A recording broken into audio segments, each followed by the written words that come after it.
Good morning, everybody. समस्तଙ୍କୁ Suprabhat. First of all, I am so thankful to God for this beautiful morning. ସର୍ବପ୍ରଥମେ ମୁଁ ପ୍ରଭୁଙ୍କୁ ଧନ୍ୟବାଦ ଦିଏ ଏହି ସୁନ୍ଦର ପ୍ରଭାତ ନିମନ୍ତେ। Today we are going to meditate in the Bible. ଆଜି ଆମେ ଈଶ୍ୱରଙ୍କର ବାକ୍ୟକୁ ଧ୍ୟାନ କରିବା ନିମନ୍ତେ ଯିବା। And once again, I am greetings to all in the precious name of our Lord and Savior Jesus Christ. ଏବଂ ମୁଁ ପୁନର୍ବାର ପ୍ରଭୁ ଯୀଶୁ ଖ୍ରୀଷ୍ଟଙ୍କ ବହୁମୂଲ୍ୟ ନାମରେ ଆପଣମାନଙ୍କୁ ସମସ୍ତଙ୍କୁ ସ୍ୱାଗତ ଜଣାଉଛି। Today I have prepared a topic, ଆଜି ମୁଁ ଗୋଟେ ପ୍ରସଙ୍ଗ ପ୍ରସ୍ତୁତ କରିଅଛି and my topic is this: ଆଉ ମୋର ପ୍ରସଙ୍ଗ ହେଉଛି Who does ponder for us? କିଏ ଆମ୍ଭମାନଙ୍କ ନିମନ୍ତେ ଚିନ୍ତା କରନ୍ତି। So, my dear brothers and sisters, ମୋର ପ୍ରିୟର ଭାଇ ଏବଂ ଭଉଣୀମାନେ, according to this topic, we are going to meditate in the Bible. ଆଜିର ଏହି ପ୍ରସଙ୍ଗ ଅନୁସାରେ ଆମେ ଈଶ୍ୱରଙ୍କର ବାକ୍ୟକୁ ଧ୍ୟାନ କରିବା ନିମନ୍ତେ ଯିବା। So, could you please turn your Bible? ଆଉ ମୋ ସହିତ ଆପଣମାନେ ଆପଣଙ୍କର ବାକ୍ୟକୁ ଖୋଲି ପାରିବେ। 1 Peter chapter 5 verse 7. ପ୍ରଥମ ପିତର ପଞ୍ଚମ ଅଧ୍ୟାୟ ତହିଁର 7 ପଦ। So let's read together. ଆଉ ଆମେ ସମସ୍ତେ ଅଧ୍ୟୟନ କରିବାକୁ ଯିବା। If you have Bible, you can open with me 1 Peter chapter 5 verse 7. ଯଦି ଆପଣଙ୍କ ଠାରେ ବାଇବଲ ଅଛି ତେବେ ମୋ ସହିତ ଖୋଲି ପାରିବେ ପ୍ରଥମ ପିତର ପଞ୍ଚମ ଅଧ୍ୟାୟ 7 ପଦ। And I would like to read it. ଆଉ ମୁଁ ଏହା ଅଧ୍ୟୟନ କରିବାକୁ ଚାହେଁ। Casting all your anxieties on him because he cares for you.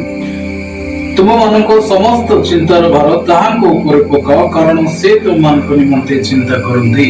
So my precious brothers and sisters, ମୋର ବହୁମୂଲ୍ୟ ଭାଇ ଏବଂ ଭଉଣୀମାନେ, according to this topic, ଆଉ ଏହି ପ୍ରସଙ୍ଗ ଅନୁସାରେ as we were discussing, ଯେପରି ଆମେମାନେ ଯେଉଁ ପ୍ରସଙ୍ଗ ବିଷୟରେ ଆଲୋଚନା କରୁଥିଲୁ, and who does ponder for us? କିଏ ଆମ୍ଭମାନଙ୍କ ନିମନ୍ତେ ଚିନ୍ତା କରନ୍ତି। According to this verse, ଏହି ପଦ ଅନୁସାରେ the Bible says, ଈଶ୍ୱରଙ୍କ ବାକ୍ୟ କହେ 1 Peter chapter 5 verse 7, ପ୍ରଥମ ପିତର ପଞ୍ଚମ ଅଧ୍ୟାୟ ତହିଁର 7 ପଦ, casting all your anxieties on him because he cares for you. ତୁମମାନଙ୍କ ସମସ୍ତ ଚିନ୍ତାର ଭାର ତାହାଙ୍କ ଉପରେ ପକାଅ କାରଣ ସେ ତୁମମାନଙ୍କ ନିମନ୍ତେ ଚିନ୍ତା କରନ୍ତି। My dear brothers and sisters, ମୋର ପ୍ରିୟ ଭାଇ ଏବଂ ଭଉଣୀମାନେ, sometimes we worry for our future, ଅନେକ ସମୟରେ ଆମେ ଆମର ଭବିଷ୍ୟତ ନିମନ୍ତେ ଚିନ୍ତା sometimes କରିଥାଉ। we worry for our families, ଅନେକ ସମୟରେ ଆମେ ଆମର ପରିବାର ନିମନ୍ତେ ଚିନ୍ତା sometimes କରିଥାଉ। we worry for our children. ଅନେକ ସମୟରେ ଆମର ପୁଅ ଝିଅ ନିମନ୍ତେ ଆମେ ଚିନ୍ତା କରିଥାଉ। But here the Bible is telling, I will ponder for you. କିନ୍ତୁ ଏଠାରେ ଈଶ୍ୱରଙ୍କ ବାକ୍ୟ କହେ ମୁଁ ତୁମମାନଙ୍କ ନିମନ୍ତେ ଚିନ୍ତା କରେ।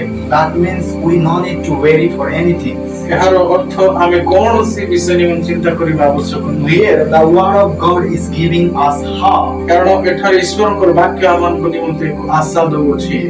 So my precious friend, sometimes we become disappointed. ମୋର ବହୁମୂଲ୍ୟ ସାଙ୍ଗମାନେ, ଅନେକ ସମୟରେ ଆମେ ଚିନ୍ତା କରିକି ନିରୁତ୍ସାହିତ ହେଇଥାଉ। But the Bible says, leave your ponder in prayer. କିନ୍ତୁ ଈଶ୍ୱରଙ୍କ ବାକ୍ୟ କହେ ତୁମର ଚିନ୍ତାର ଭାରକୁ ପ୍ରାର୍ଥନା ଦ୍ୱାରା ଛାଡ଼ି ଦିଅ। Yes. We should pray for our future. ଆମେ ଆମମାନଙ୍କର ଭବିଷ୍ୟତ ନିମନ୍ତେ ଚିନ୍ତା କରିବା, ପ୍ରାର୍ଥନା କରିବା And we ଆବଶ୍ୟକ। should pray for our family. ଆମେ ଆମର ପରିବାର ନିମନ୍ତେ ପ୍ରାର୍ଥନା କରିବା And we should ଆବଶ୍ୟକ। pray for our children. ଆମେ ଆମର ପୁଅ ଝିଅମାନଙ୍କ ନିମନ୍ତେ ପ୍ରାର୍ଥନା କରିବା But ଆବଶ୍ୟକ। we no need to worry for all our things. କିନ୍ତୁ ଆମେ କୌଣସି ବିଷୟ ନିମନ୍ତେ ଚିନ୍ତା କରିବା ଆବଶ୍ୟକ ନୁହେଁ। Instead of pondering, ଚିନ୍ତା କରିବା ବଦଳରେ we should pray, ଆମେ ପ୍ରାର୍ଥନା କରିବା ଆବଶ୍ୟକ। and God will solve our situation. ତେବେ ପ୍ରଭୁ ଆମମାନଙ୍କର ସମସ୍ତ ପରିସ୍ଥିତିକୁ ବଦଳିବେ। So let's come one more chapter. We'll open Matthew chapter 6 verse 25 and 26. We'll read. ଆସନ୍ତୁ ଆମେ ପୁନର୍ବାର ଆଉ ଏକ ପଦକୁ ଅଧ୍ୟୟନ କରିବାକୁ ଯିବା। ମାଥ୍ୟୁ ଲିଖିତ ସୁସମାଚାର 6 ପର୍ବ ତହିଁର 25 ଏବଂ 26 ପଦ। Yes, I would like to read it. ଆଉ ମୁଁ ଏହା ଅଧ୍ୟୟନ କରିବାକୁ ଚାହେଁ। Therefore I tell you, do not be anxious about your life, what you will eat or what you will drink, nor about your body, what you will put on. Is not life more than food and the body more than clothing? ଏଥିନିମନ୍ତେ ମୁଁ ତୁମମାନଙ୍କୁ କହୁଅଛି, କଣ ଖାଇବ ବା କଣ ପିଇବ, ଏପରି ଭାଳି ତୁମମାନଙ୍କ ଜୀବନ ନିମନ୍ତେ କିମ୍ବା କଣ ପିନ୍ଧିବ, ଏପରି ଭାଳି ତୁମମାନଙ୍କର ଶରୀର ନିମନ୍ତେ ମଧ୍ୟ ଚିନ୍ତା କର ନାହିଁ। ଭକ୍ୟ ଅପେକ୍ଷା ଜୀବନ ଓ ବସ୍ତ୍ର ଅପେକ୍ଷା ଶରୀର କି ଶ୍ରେଷ୍ଠ ନୁହେଁ। Sometimes we wait for our food. ଅନେକ ସମୟରେ ଆମେ ଖାଦ୍ୟ ନିମନ୍ତେ ଚିନ୍ତା କରିଥାଉ। Sometimes we wait for our dress or clothes. ଅନେକ ସମୟରେ ଆମର ବସ୍ତ୍ର ନିମନ୍ତେ ଚିନ୍ତା କରିଥାଉ। How I will get and how I will eat food. କିପରି ଆମେ ବସ୍ତ୍ର ପାଇବା, କିପରି ଆମେ ଖାଦ୍ୟ ପାଇବା। So we wait for so many things. ଆଉ ଆମେ ଅନେକ ବିଷୟ ନିମନ୍ତେ ଚିନ୍ତା କରିଥାଉ। But the Bible says do not wait for anything. କିନ୍ତୁ ଈଶ୍ୱରଙ୍କ ବାକ୍ୟ ଏଠାରେ କହେ କୌଣସି ବିଷୟ ନିମନ୍ତେ ଚିନ୍ତା କରିବା ଆବଶ୍ୟକ ନୁହେଁ। Why? Because the God is able to wait for us. କାହିଁକି ନା କାରଣ ଈଶ୍ୱର କହନ୍ତି ଆଉ ଆମେ ତୁମ ନିମନ୍ତେ ଚିନ୍ତା କରୁଛୁ। My God is able to wait for our situation.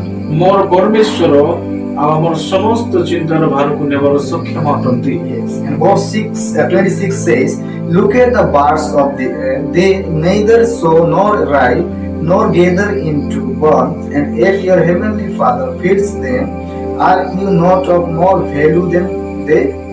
26. ଆଉ ପଦ 26 ରେ ଏ ପ୍ରକାର ଲେଖାଯାଏ, ଆକାଶର ପକ୍ଷୀଙ୍କି ଦେଖ, ସେମାନେ ବୁଣନ୍ତି ନାହିଁ କି କାଟନ୍ତି ନାହିଁ, କିମ୍ବା ଅମାରରେ ସଞ୍ଚୟ କରନ୍ତି ନାହିଁ, ଆଉ ତୁମ୍ଭମାନଙ୍କର ସ୍ୱର୍ଗସ୍ଥ ପିତା ସେମାନଙ୍କୁ ଆହାର ଦିଅନ୍ତି। ତୁମ୍ଭେମାନେ କଣ ସେମାନଙ୍କ ଠାରୁ ଶ୍ରେଷ୍ଠ ନୁହଁ? Yes. Here we can see an example about the birds. ଏଠାରେ ଆମେ ପକ୍ଷୀମାନଙ୍କ ବିଷୟରେ ଗୋଟେ ଉଦାହରଣ ଦେଖୁଅଛୁ। And the Bible gives us an example about birds. ଆଉ ବାଇବଲ ପକ୍ଷୀମାନଙ୍କ ଦ୍ୱାରା ଗୋଟେ ଉଦାହରଣ ଆମକୁ ଦେଉଛି। We know about birds. ଆମେ ଜାଣିଛୁ ପକ୍ଷୀମାନଙ୍କ ବିଷୟରେ They do not collect food for tomorrow. ସେମାନେ କାଲି ପାଇଁ ଖାଦ୍ୟ ସଂଗ୍ରହ କରନ୍ତି ନାହିଁ। Even though our heavenly Father provide them. ତଥାପି ଆମମାନଙ୍କର ସ୍ୱର୍ଗସ୍ଥ ପିତା ସେମାନଙ୍କୁ ଦିଅନ୍ତି। And if the heavenly Father is able to provide the birds, ଯଦି ଆମମାନଙ୍କ ସ୍ୱର୍ଗସ୍ଥ ପିତା ଚଢ଼େଇ ମାନଙ୍କୁ ଦିଅନ୍ତି, He is able to provide us.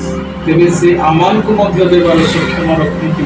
So we no need to wait for anything, ସେଥିପାଇଁ ଆମେ କୌଣସି ବିଷୟ ନିମନ୍ତେ ଚିନ୍ତା କରିବା ଆବଶ୍ୟକ ନୁହେଁ, but we should pray unto the Lord. କିନ୍ତୁ ଆମେ ପ୍ରାର୍ଥନା କରିବା ଆବଶ୍ୟକ ପ୍ରଭୁଙ୍କ ଠାରେ। So my dear brothers and sisters, ଆଉ ମୋର ପ୍ରିୟର ଭାଇ ଏବଂ ଭଉଣୀମାନେ, through this message, ଏହି ବାର୍ତ୍ତା ଜରିଆରୁ may God bless us abundantly. ଆଉ ଈଶ୍ୱର ଆମମାନଙ୍କୁ ଆଶୀର୍ବାଦ କରନ୍ତୁ। Yes. Thank you for watching this video. ଧନ୍ୟବାଦ ଦଉଛି ଏହି ଭିଡିଓକୁ ଦେଖିଥିବାରୁ। If God will come back with new messages. ଯଦି ଈଶ୍ୱରଙ୍କ ଇଚ୍ଛା ହୁଏ ତେବେ ଆମେ ପୁନର୍ବାର ଆଉ ଗୋଟେ ନୂଆ ପ୍ରସଙ୍ଗ ନେଇକି ଆପଣମାନଙ୍କୁ ସମ୍ମୁଖରେ ଆସିବୁ। Thank you very much. ଧନ୍ୟବାଦ ସମସ୍ତଙ୍କୁ।